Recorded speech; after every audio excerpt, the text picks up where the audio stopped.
semana não vai ter o nosso podcast gravado no estúdio, porque a gente está fazendo um especial diretamente do COP, Congresso de Operações Policiais, que acontece dia 22, 23 e 24 de março em Florianópolis. Portanto, o que você vai ver essa semana é um compilado de várias entrevistas, várias conversas, vários cafés que a gente tomou com vários convidados que são especiais e que merecem a participação aqui no nosso canal. Muito obrigada.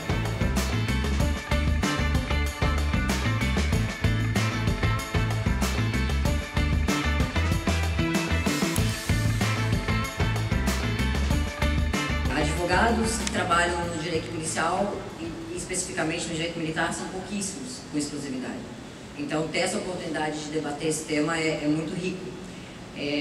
A grande problemática é que hoje nós colocamos em julgamento policiais que atuam dentro do Estado Democrático de Direito, porque estamos em tempos de paz, né? Não estamos em guerra constitucional declarada, embora exista uma guerra de fato, como todos sabemos, os senhores muito melhor do que eu.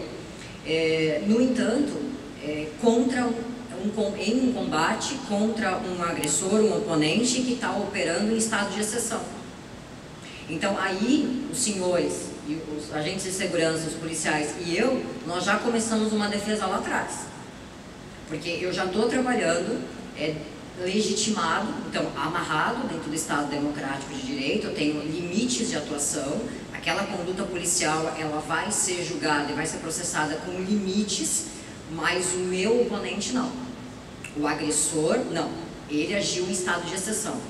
Até porque se tivesse respeitado os limites constitucionais, não teria tido combate, não teria tido enfrentamento, muito menos armado.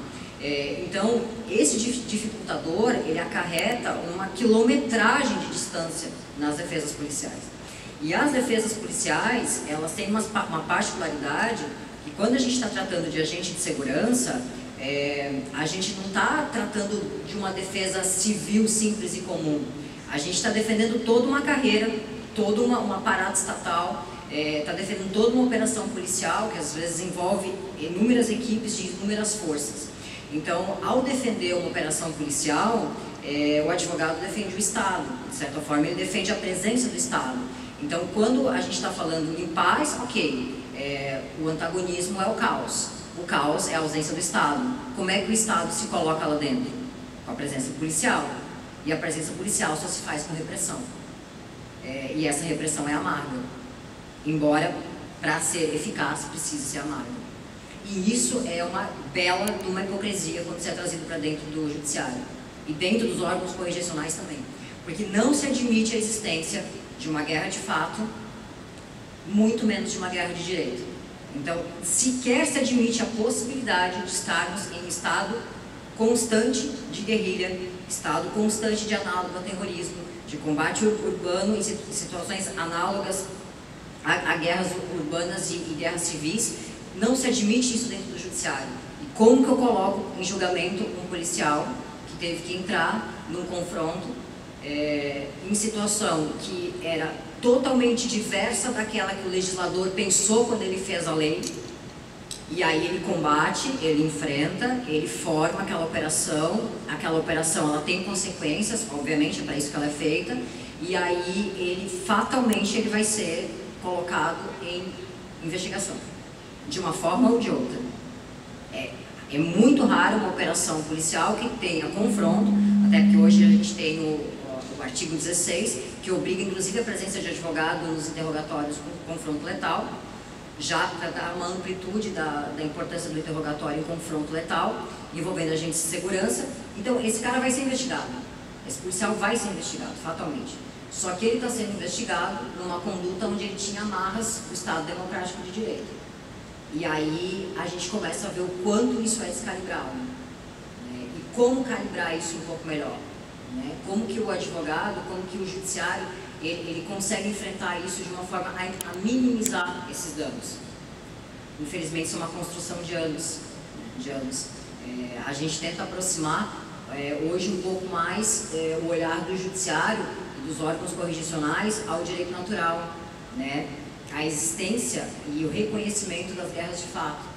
Isso já são teses que a gente vem trabalhando há alguns anos e que agora começam a ser entendidas pelo judiciário, depois de acho que pelo menos 4 ou 5 anos que eu falo sobre isso. Então é um trabalho extremamente árduo, delicado, minucioso e cirúrgico. E falar sobre isso e começar a entender isso como um problema, eu acho que é um importante passo.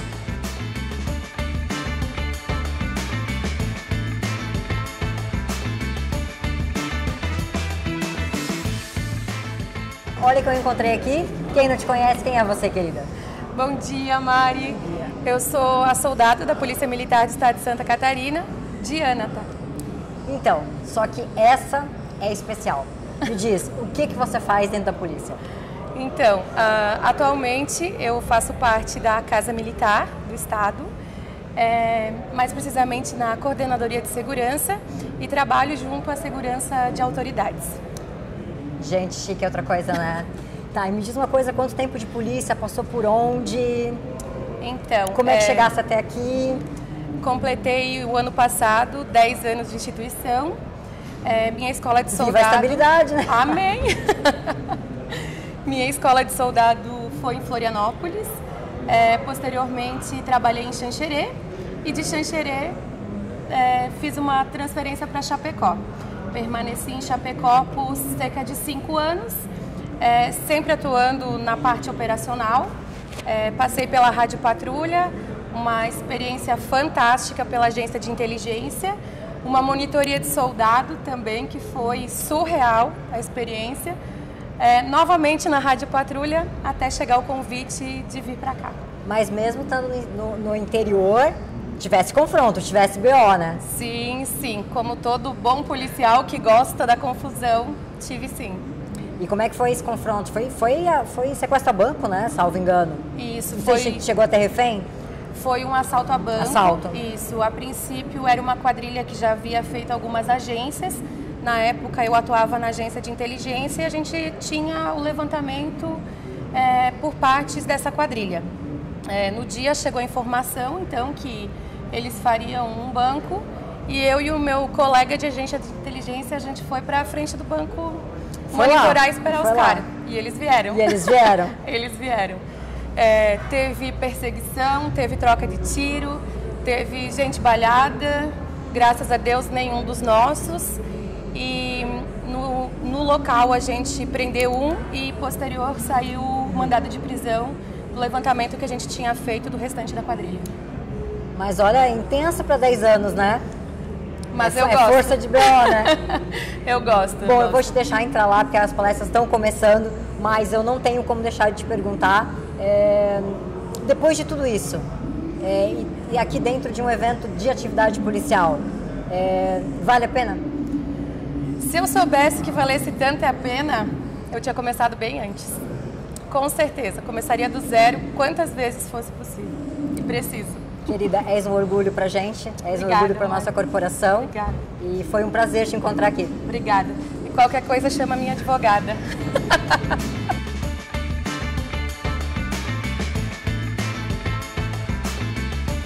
Quem eu encontrei aqui no COP hoje à tarde, ela, a diva master, a rainha pop do tiro de Santa Catarina. Minha deusa, Ju, muito obrigada por sentar aqui, bater um papinho de 2, 3 minutinhos com a gente. Como é que você tá? Como é que está achando o evento? Nossa, eu tô mais feliz em te ver, porque eu tava tanto querendo dar um abraço a você, porque, olha, você, pra mim, é um exemplo de mulher, um exemplo de superação, um exemplo de força, e que tem tudo a ver com esse evento, porque, na verdade, o COP, ele não é somente um evento voltado para a área de operações policiais. Certo. Eu acho que ele serve também para a vida.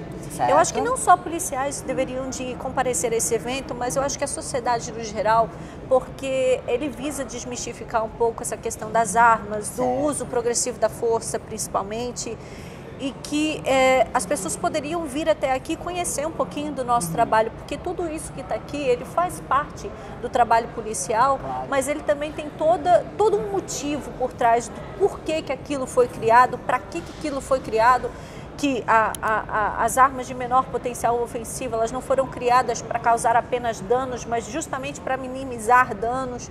As armas de fogo, elas estão aqui para nos ensinar, muito mais nos ensinar do que para fazer algum mal em específico. Isso que há tempos que eu estou para falar contigo sobre isso.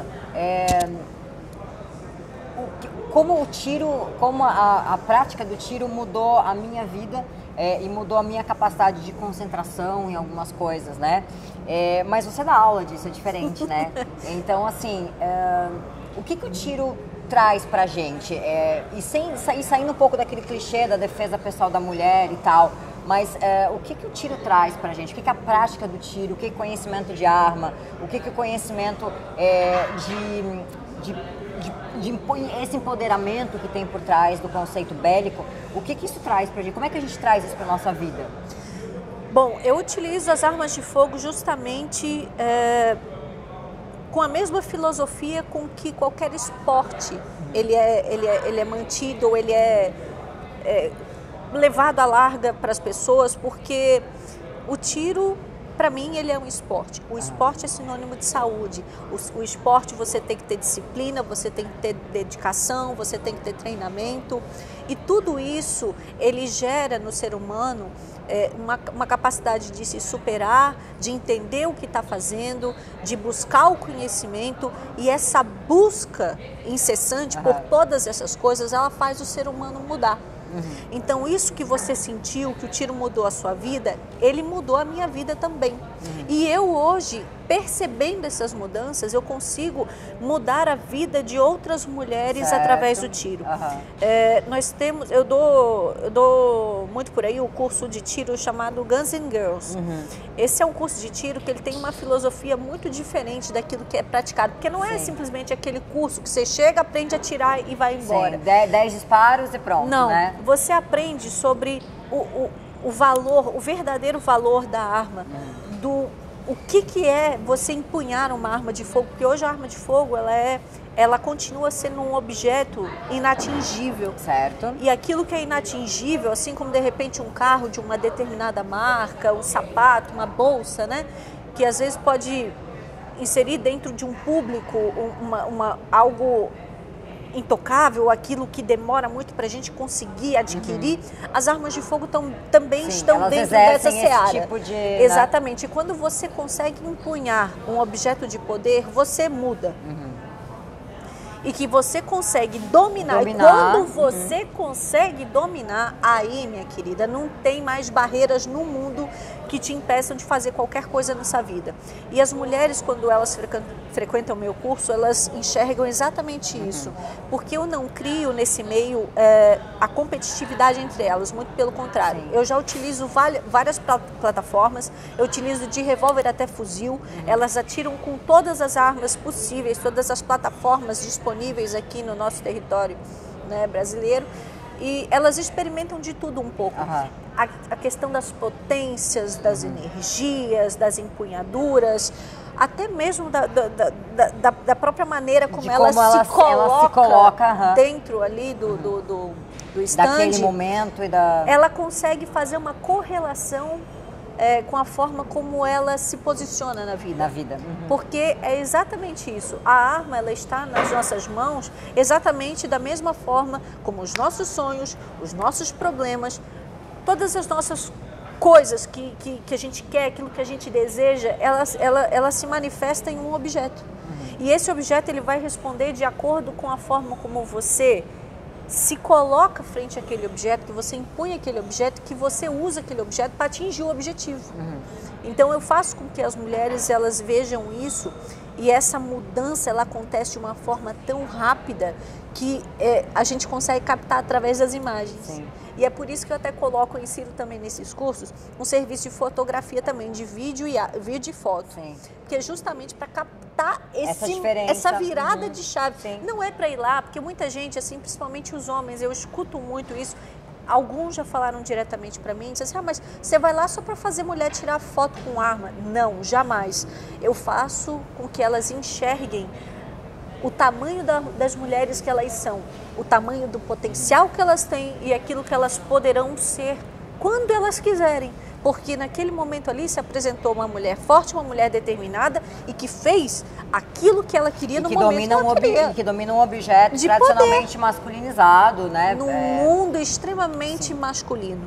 E até mesmo, eu ouso dizer, machista. Sim. Porque ainda tem muitos clubes no Brasil por aí que eles não aceitam mulheres Sim. dentro dos clubes. Inclusive, fazendo campanhas, não digo campanha política no sentido do cunho político de alguma eleição, nada disso, mas buscando junto a vereadores da cidade o impedimento de mulheres de frequentar cursos de tiro.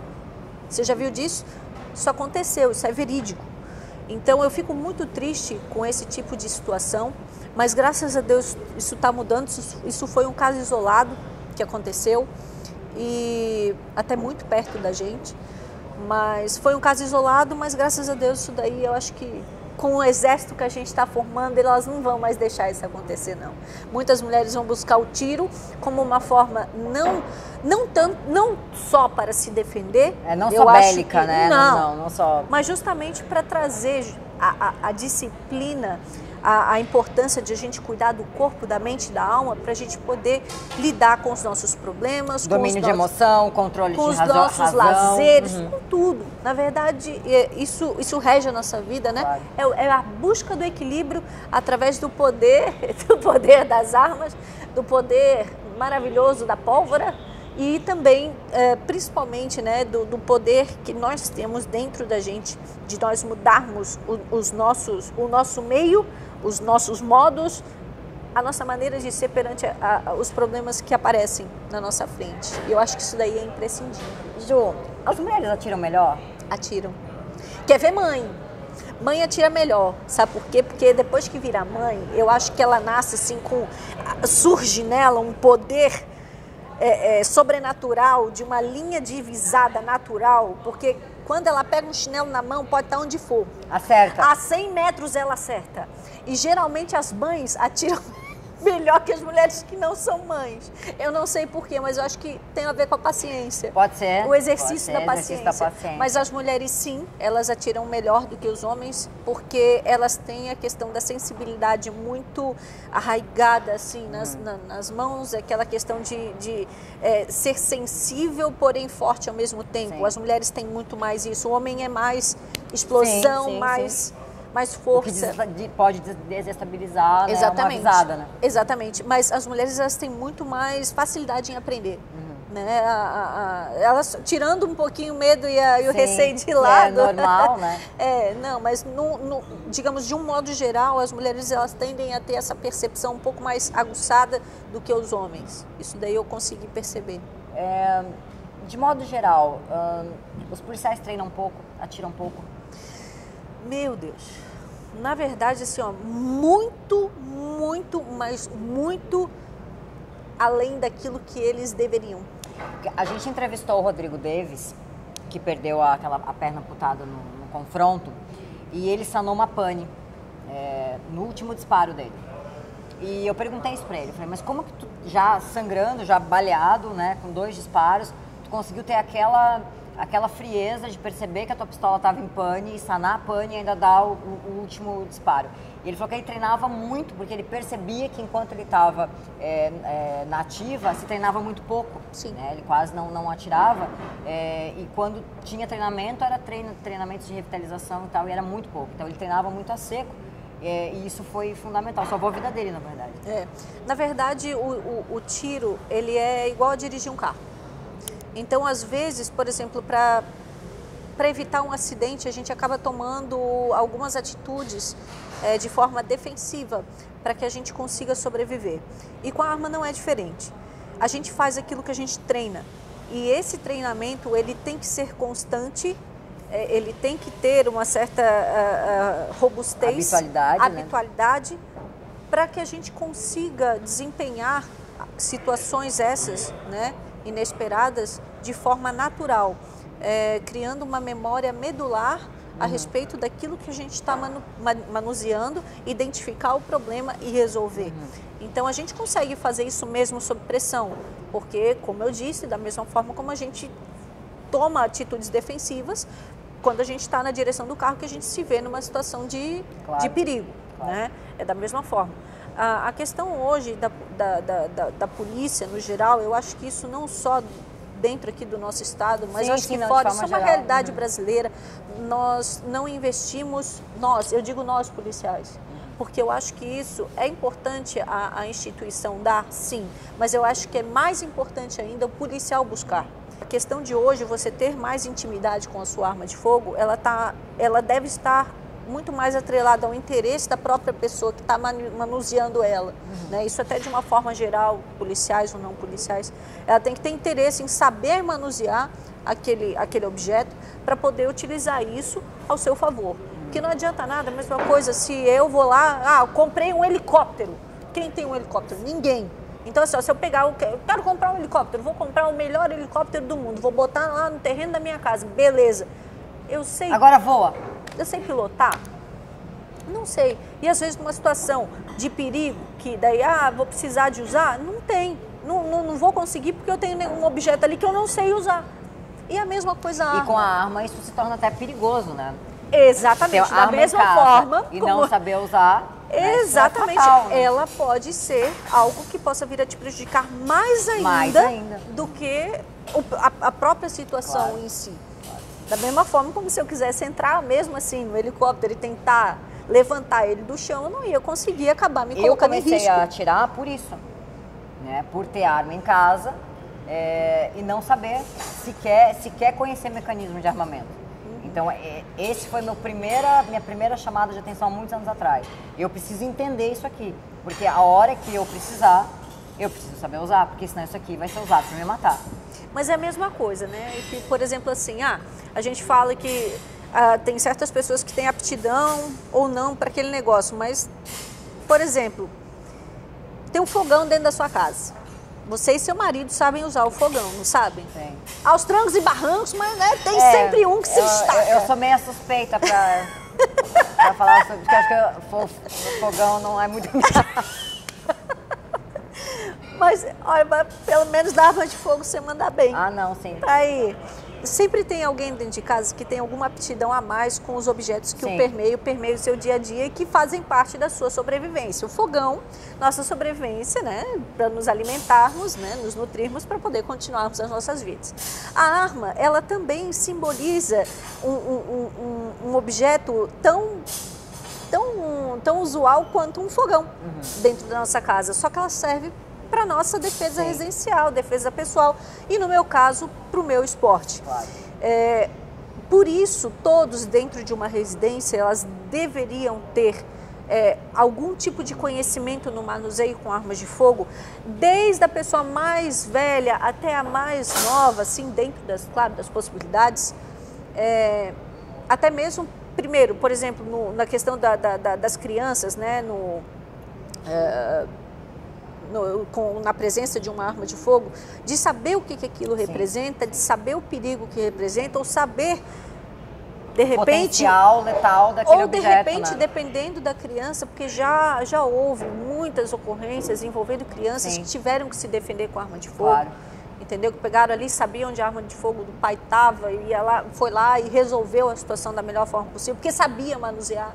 Então, isso não tem que ser tratado como tabu. Isso é um objeto igual a uma faca, igual a um fogão, que são objetos tão letais o quanto, sabe? Que podem gerar algum dano, um dano mortal, mas que, se manuseados da forma correta, elas podem fazer coisas maravilhosas, né? Inclusive salvar as nossas vidas. Então, eu penso que as armas de fogo hoje, elas são objetos imprescindíveis para a nossa sobrevivência também. Ju, qual é a melhor arma?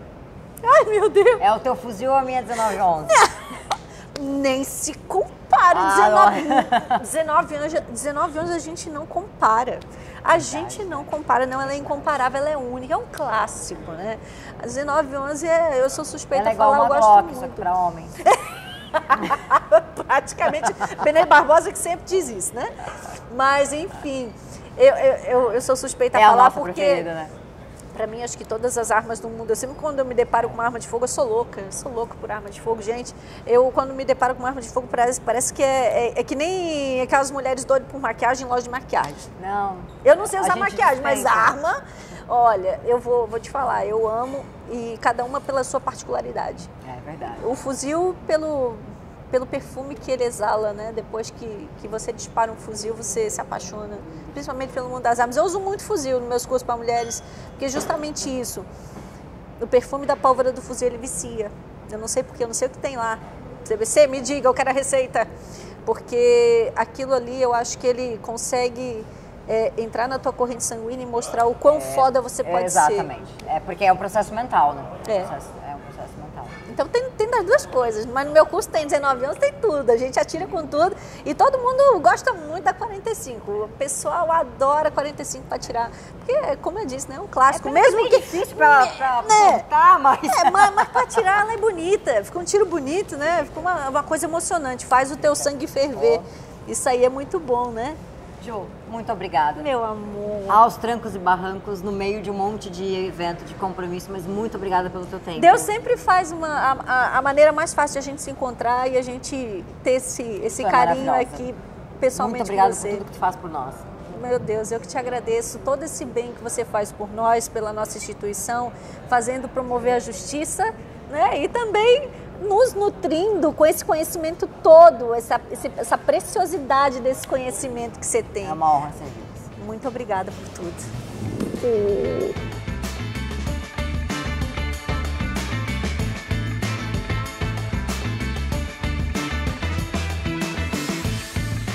Hoje, a violência é uma violência completamente diferente.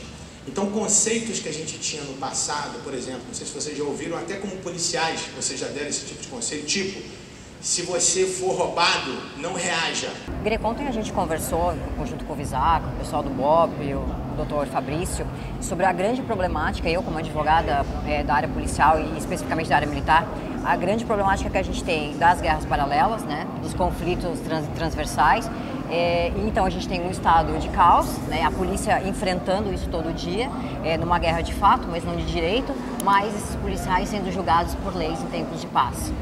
Então nós, na defesa, a gente começa todo o processo numa quilometragem absurda, né, para trás.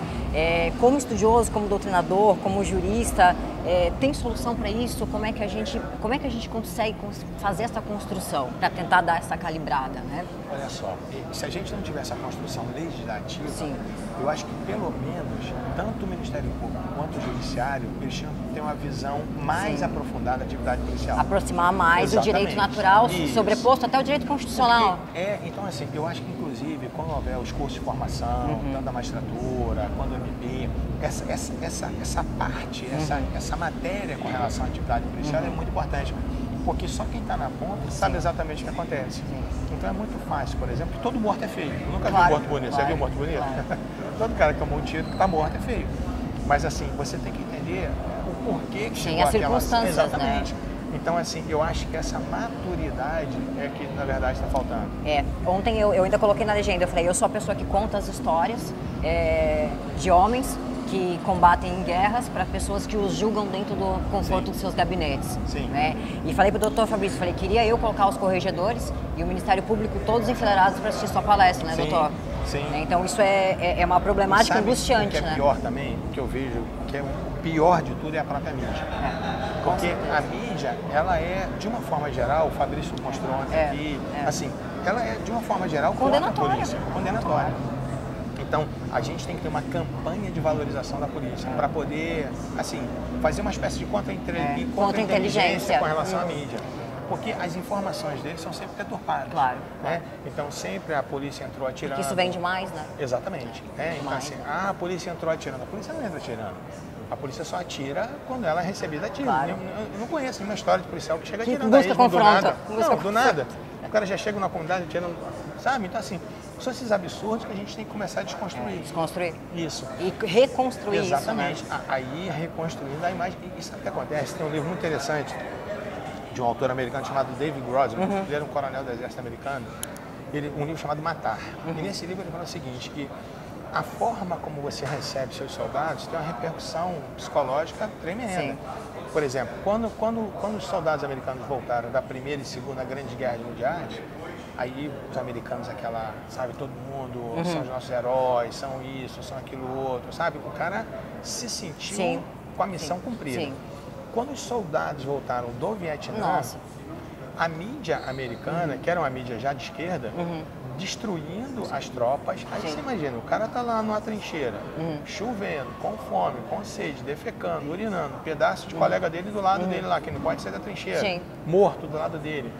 Então assim, aí ele volta... Sem emprego, volta pro destruído, país dele, né? Assim, todo mundo chama de homicida, estuprador de criança. Sim, com mental ferrado. Aí o cara, o que ele faz? Se mata. Se mata. Então assim, a gente tem que ter até cuidado com a tropa com relação a isso, principalmente com a parte psicológica. Claro, então, você vê mental, né? esses combatentes lá do Rio, tanto da Polícia Civil quanto da Polícia Militar.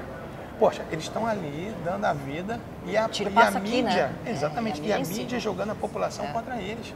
Entendeu? Ele falou, opa, peraí. E a gente já começa a O que condenar. eu estou fazendo? Eu estou indo lá para defender a sociedade que está contra mim. Eu já tive cliente que errou tiro de propósito. Então, errou de propósito para não ter que responder processo. Eu já comecei processo com das câmeras individuais, que o Intercept conseguiu essas imagens, sei lá eu como, e as imagens eram fortes mesmo. Antes da denúncia recebida, a OAB estava pedindo o licenciamento da tropa, dos dois, né? Dos quadros da PM. O processo não tinha nem começado ainda, né? E a OAB já estava em cima pedindo exclusão. A gente tem que ter muito cuidado, é verdade. Então, agora o processo é de modificação da mídia, na verdade. Então, mas muita gente boa está surgindo. Muita gente boa está surgindo. Eu falei isso ontem, muita construção está sendo feita. Algumas jurisprudências começam a aparecer. A gente tem jornalistas agora que, assim, que mais comprometidos, exatamente, né? que falam realmente a verdade, sabe? Que desmentem os outros jornalistas que são oportunistas, né? Que querem destruir também uma instituição. Vejo isso, também vejo isso. Eu acho que a gente está vivendo um momento assim lento, mas começou. Mas ainda começou. Mas a gente não tinha. Não se tinha. Quando eu comecei mesmo, terrível. Greco, muito obrigada pelo seu tempo. Muito obrigada. Valeu, tá? Excelente palestra, como sempre, né? Obrigadão. Obrigada. Valeu.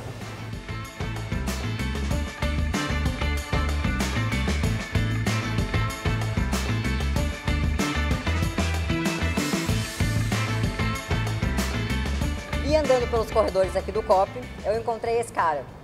Esse cara que eu já conheço há alguns anos, mas para quem acompanha o nosso canal, ele foi mencionado no episódio do Sargento Tadeu, ele foi mencionado no episódio do Sargento Segata, ainda comentando sobre a nomenclatura de Andrade, mas eu conheço como Sargento Arizoel.